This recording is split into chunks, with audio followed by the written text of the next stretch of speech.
कि international cricket council champions trophy 2025 का ऊंट आखिर किस करवट बैठेगा, हातमी फैसला कुछ देर में होने वाला है। भारत की जानिब से पाकिस्तान में मैचेस खेलने से इनकार से पैदा शुदा सूरत हाल पर गौर के लिए आईसीसी का इजलास दुबई में शुरू हो गया। पाकिस्तान क्रिकेट बोर्ड भी भारतीय हठधर्मी के सामने डट गया है, साफ पैगाम दे दिया है कि नुकसान उठा लेंगे लेकिन भारत की डिक्टेशन पर हाइब्रिड मॉडल कबूल नहीं करेंगे।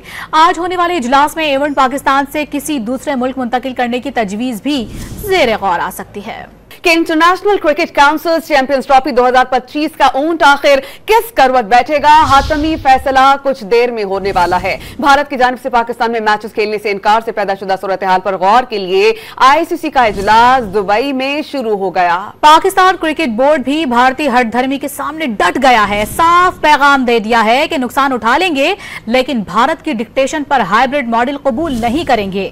आज होने वाले इजलास में इवेंट पाकिस्तान से किसी दूसरे मुल्क मुंतकिल करने की तजवीज भी ज़ेरे गौर आ सकती है।